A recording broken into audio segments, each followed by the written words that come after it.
अब हमें आज्ञा दीजिए गणेश जी और कार्तिकेय जी, हमें ज्ञानारी को आगे लेकर जाना है। किंतु आप दोनों इन्हें कहाँ लेकर जाएंगे? पृथ्वी लोक से यमलोक के इस दीर्घ पथ को महापथ कहते हैं गणेश जी। इसकी आत्मा को यातना शरीर के साथ महापथ पर पड़ने वाले 16 पुरों के पार लेके जाएंगे हम। 16 पुर? किंतु इन पुरों में आत्मा के साथ क्या होता है? प्रत्येक पुर में मृत आत्मा अपने कर्मों के अनुसार फल भोगती है। जीवन में सत्कर्म करने वाली आत्मा को सुफल प्राप्त होता है और दुरात्मा को यहाँ पग पग पर भयंकर दंड प्राप्त होते हैं। ऐसे कष्ट जिनमें से एक को भी भोगने पर आत्मा चित्कार कर उठती है। कहीं प्रचंड अग्नि में भस्म होता है वो, तो कहीं अन्य भक्षक जीव उसके शरीर के अंगों को नोच नोच कर अपना आहार बनाते हैं। कहीं उस पर अस्त्र शस्त्र शिलाओं आदि से प्रहार होता है, तो कहीं उसे कांटों कंकड़ आदि से भेदे जाने पर विवश होना पड़ता है। इन सब में उसका यातना शरीर पकड़े हुए सांप की तरह छटपटाता है, किंतु पग पग पर भयंकर कष्टों को सहकर दारुण स्वर में विलाप करते हुए आगे बढ़ने पर लाचार होता है। तो जब उसकी आत्मा अपने समस्त कर्मों के फल को भुगत कर उन 16 पुरों के पार पहुंच जाएगी, तो उस यातना शरीर का क्या होगा? 16 पुरों को पार करने के पश्चात ज्ञानारी का यातना शरीर हमारे प्रभु यमराज के समक्ष प्रस्तुत होता है, जहां वो इसके कर्मों के अनुसार उपयुक्त स्थान का निर्णय लेंगे। यदि इसके दंड के उपरांत भी उसके बुरे कर्म शेष रहे तो वो नरगामी होगा, किंतु यदि सत्कर्म शेष रहे तो वो स्वर्ग जाने का भागी बनेगा। अब हमें आज्ञा दीजिए प्रभु, ज्ञानारी अब प्रथम पुर तक पहुंच रहा होगा। 16 पुरों की जो इसकी कठिन और दीर्घ यात्रा जो आरंभ हो रही है, वो पूर्ण होगी 384 दिवसों में।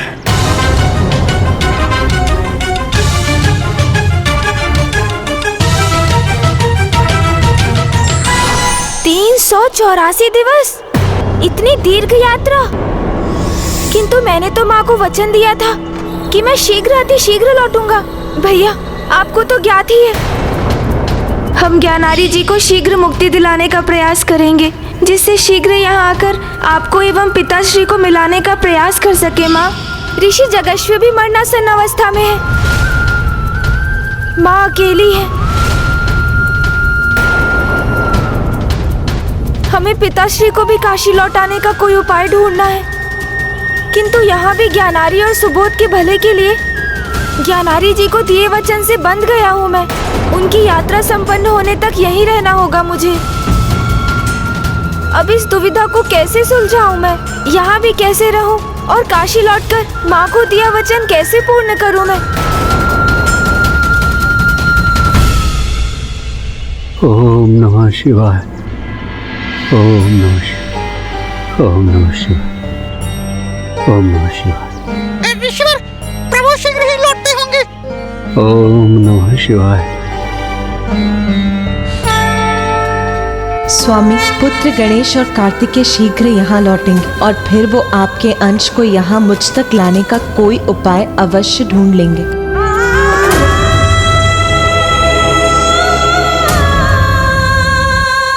प्रभु गणेश जी, क्या आप मेरे पिताश्री को देख पा रहे हैं? तो मुझे बताइए ना, कहाँ पहुँचे हैं वो?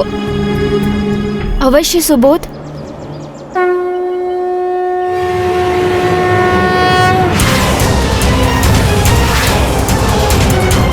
हाँ वत्स सुबोध, मैं अपनी दिव्य दृष्टि से ज्ञानारी जी को देख पा रहा हूँ।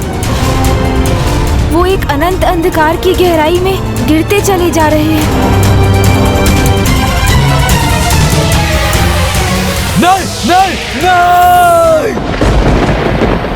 क्या हुआ गणेश? अब क्या देखा तुमने?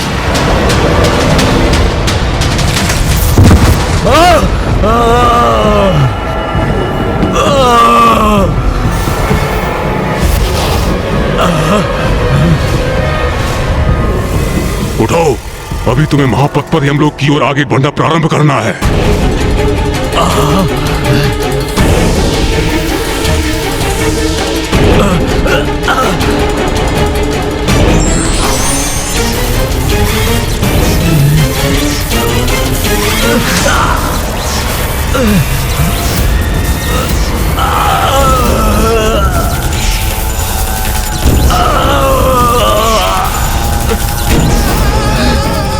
छोड़ दो मुझे, छोड़ दो, क्षमा करो मुझे, इतनी भीषण पीड़ा नहीं सह सकता मैं, छोड़ दो, दया करो मुझ पर, दया करो, छोड़ दो, हाँ छोड़ो, छोड़ दो मुझे, छोड़ो, छोड़ो। अब यमदूत ज्ञानारी जी को अपने पाश में बांधकर कांटों, बांबियों और कंकड़ से भरे मार्ग पर घसीटते हुए ले जा रहे हैं। पुत्र सुबोध, अब आपके पिता एक नदी के तट पर पहुंचेंगे।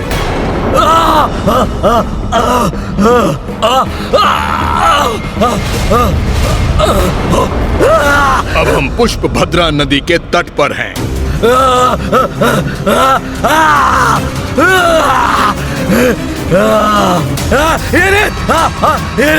अग्नि की समान ताप है इसका, इसके प्रचंड ताप से झुलस रहा हूं मैं।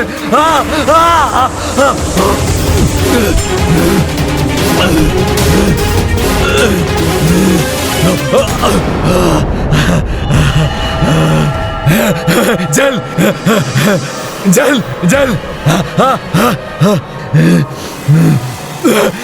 प्यास, प्यास, प्यास लगी है मुझे, जल दे दो मुझे, बहुत बहुत प्यास लगी है। पुत्र, अब आपके पिता का यातना शरीर पुष्पभद्रा नदी के तट पर पहुंच चुका है, जहां आपके द्वारा दिया गया पिंडदान उनका भोजन बनेगा और तर्पण का जल प्राप्त होगा।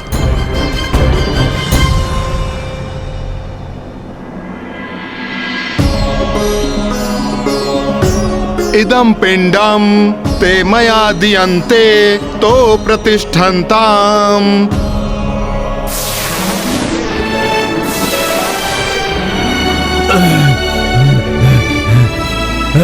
भूख, भूख और प्यास तो मिट गई, किंतु किंतु किंतु मेरा कष्ट नहीं मिटा। मेरा संपूर्ण तन कष्ट में है, तो जैसे पुनः मृत्यु के मुख में प्रवेश कर रहा हूँ। अभी से इतना विलाप कर रहे हो? अभी तो तुम्हारी यात्रा आरंभ भी नहीं हुई ज्ञानारी।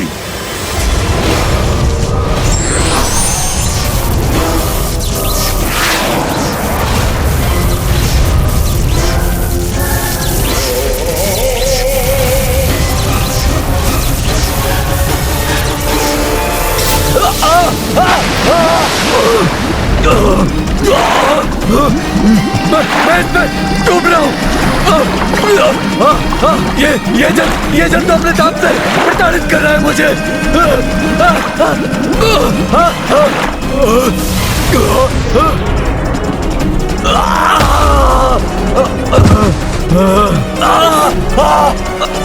कष्ट तो बढ़ते जा रहे हैं।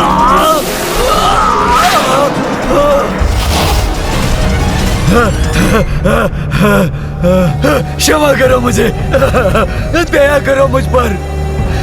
मैं ये कष्ट और नहीं सह सकता, नहीं सह सकता मैं।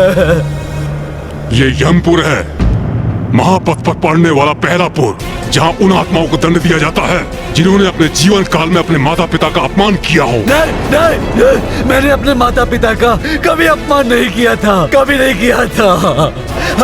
हमने तो सम्मान किया है, सम्मान, कभी अपमान नहीं किया।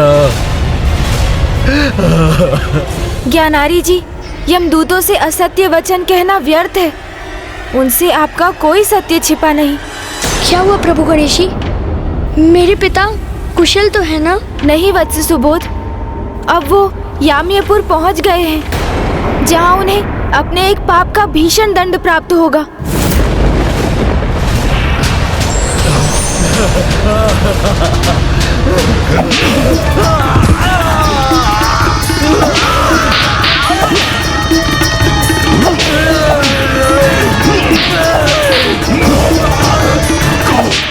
सत्य कहो, क्या तुमने कभी अपने माता पिता का अपमान किया था?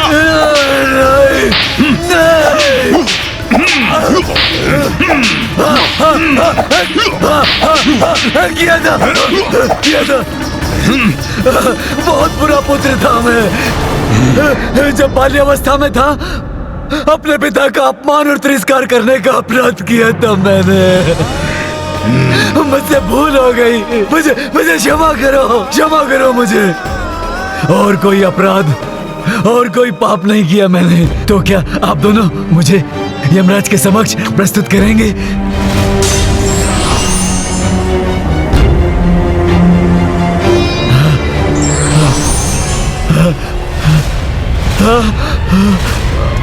नहीं नहीं, गदा का प्रहार मत कीजिए। नहीं।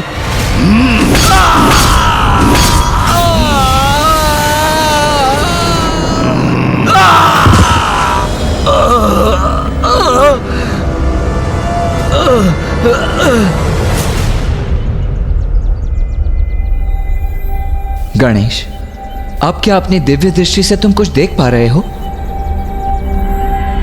ज्ञात नहीं भैया, वहाँ क्या हो रहा है? वहाँ तो सर्वत्र अंधकार छाया है। मुझे कुछ दिखाई नहीं दे रहा है भैया वहाँ। ऐसे अंधकार का अर्थ तो ये है कि वो शौर्यपुर पहुंच चुके हैं। ऋषिवर, वहाँ आत्माओं के साथ क्या होता है? ऐसा सुना जाता है वत्स कि शौर्यपुर के राजा अत्यंत भयंकर हैं और उसके दर्शन मात्र से आत्मा भयभीत हो जाती है और कुछ यातना शरीर तो वहां से आगे बढ़ने में असमर्थ हो जाते हैं।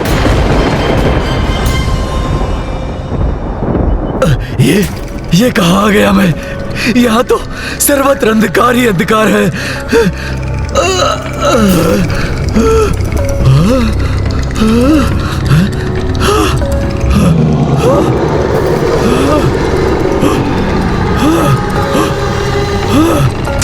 क्या नारी, क्या नारी, क्या तुमने अपनी मनुष्य योनि में कोई सत्कर्म कार्य किए थे?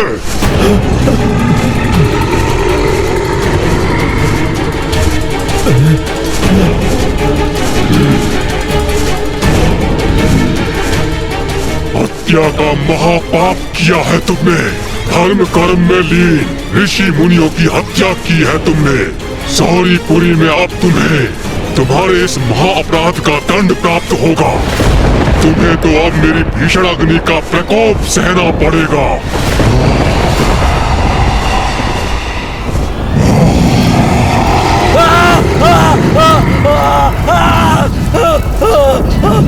मैं इस अग्नि से भस्म हो रहा हूँ।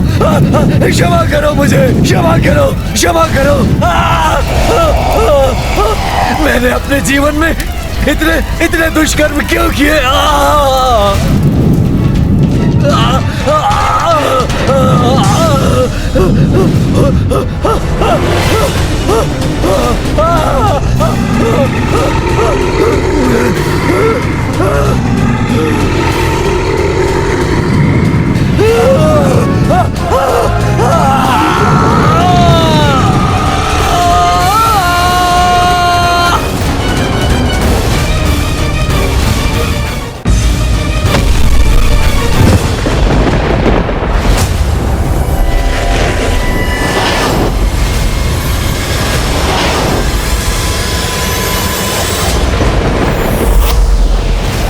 सहायता करो मेरी, सहायता। हाँ, मैं भस्म हो रहा हूँ, इस अग्नि से भस्म हो रहा हूँ मैं। हाँ, शांत करो इस अग्नि को।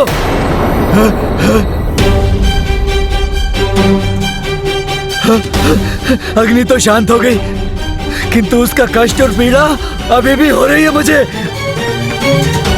ऐसा प्रतीत हो रहा है जैसे इस अग्नि से तप रहा हूँ मैं।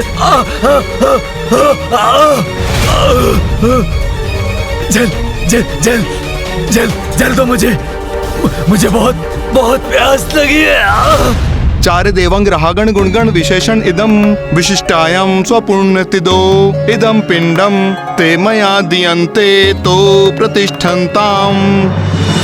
चलो उठो, तुम्हारा विलाप सुनने का व्यर्थ समय नहीं है हमारे पास। अभी हमें आगे बढ़ना है, नागेंद्र भवन पहुंचना है। 2 क्षण का तो अवकाश दे दो मुझे, तनिक विश्राम करने दो। तुम जैसे पापियों के लिए कोई विश्राम नहीं है। चलो आगे बढ़ो, नहीं तो तुम पे वार करके आगे चलने पे विवश करेंगे।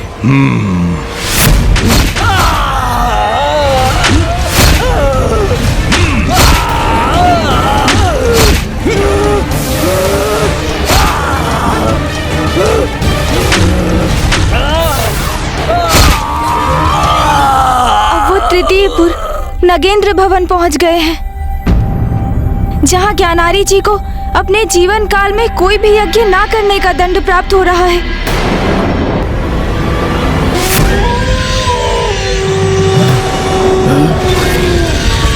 ये भेड़िए, ये कहाँ जाएंगे मुझे?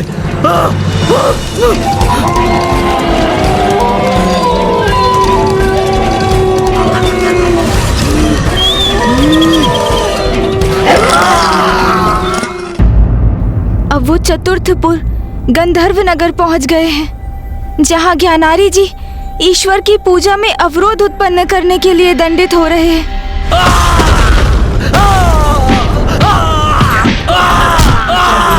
अब वो पंचमपुर शैलागमपुर में है, जहां ज्ञान, कर्म और धर्म के मार्ग से भटकने का परिणाम भुगत रहे हैं ज्ञानारी जी। नहीं, गदा का प्रहार मत कीजिए। नहीं, नहीं, नहीं। वो षष्ठमपुर क्रोंचपुर में है, जहां अपने ही पुत्र एवं अपने राज्य के अन्य बालकों को प्रताड़ित करने के दंड स्वरूप ज्ञानारी जी पर भीषण गदा प्रहार हो रहा है।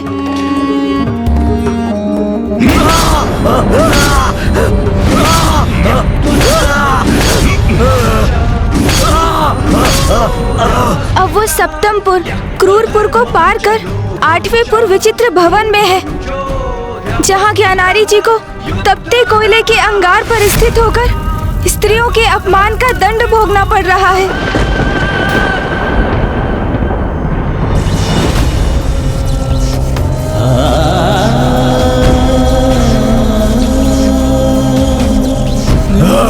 जल, जल दो मुझे। भोजन, भोजन दो मुझे।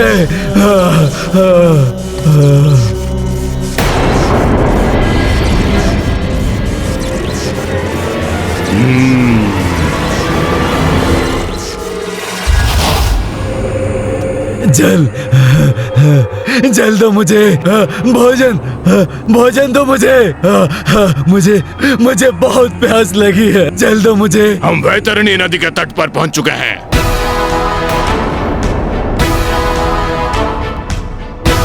हमें इस नदी को पार करना है।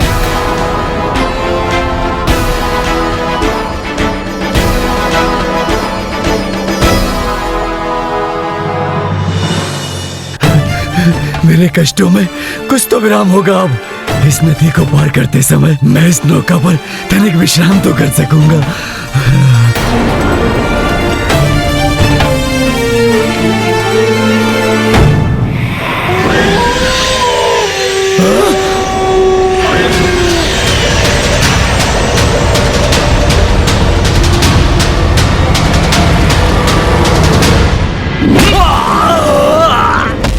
तुम इस नौका पर आरूढ़ नहीं कर सकते। उसके लिए तुम्हें अपने जीवन में कुछ पुण्य करने चाहिए थे। कहो, तुमने कभी कोई पुण्य किया था?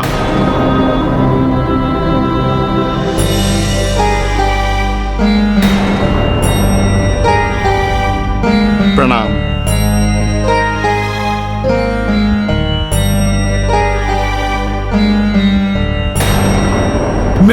मेरे साथ ऐसा अन्याय क्यों? हाँ? इस ब्राह्मण को नौका में लेकर जा रहे हो, मुझे क्यों नहीं? हाँ? वैतरणी नदी को सुगमता से वही पार कर सकते हैं जिन्होंने अपने जीवन में सत्कर्म किए हैं। मात्र वही नौका से वैतरणी को पार कर सकते हैं। ऐसी आत्मा को स्वयं गौ माता वैतरणी पार करने के लिए प्रकट होती हैं और उसका यातना शरीर उसी दिव्य गौ की पूंछ पकड़कर सुगमता से वैतरणी नदी के उस पार पहुंच जाता है।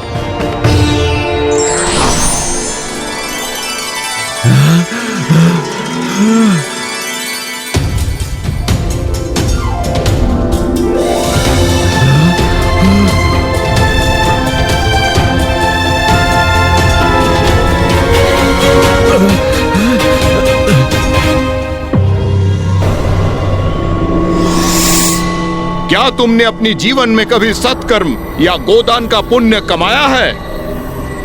नहीं, नहीं। तब तुम्हें कोई अधिकार नहीं इस नौका पे आने का। मैं ये वैतरणी नदी कैसे पार करूंगा? मेरी यात्रा कैसे पूर्ण होगी?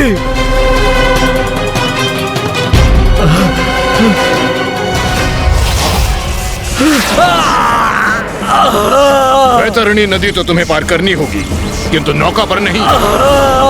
यह अच्छा संकेत नहीं है। किंतु क्यों ब्राह्मण देवता? क्योंकि अब यहाँ से वैतरणी नदी प्रारंभ हो गई, और यह वैतरणी नदी तो मांस मदिरा का आहार करने वाले जीव जंतुओं से भरी पड़ी है। अपनी यात्रा को आगे बढ़ाने के लिए ज्ञानारी को वैतरणी नदी तो पार करनी ही होगी, किंतु इस प्रयास में उनकी यातना शरीर की यदि मृत्यु हो गई तो यमदूत उसे पुनः जीवित करके उनकी ये यात्रा पुनः प्रारंभ करेंगे। ज्ञानारी जी को बिना प्राण खोए एक ही प्रयास में वैतरणी नदी को पार करना होगा, अन्यथा यमदूत उन्हें बार बार जीवित करते रहेंगे और ज्ञानारी जी को आरंभ से पुनः अपनी यात्रा आरंभ करनी होगी। धन संपदा, माया और मोह सब पीछे छूट जाता है, साथ जाता है व्यक्ति का धर्म, कर्म और ईश्वर की सच्ची भक्ति।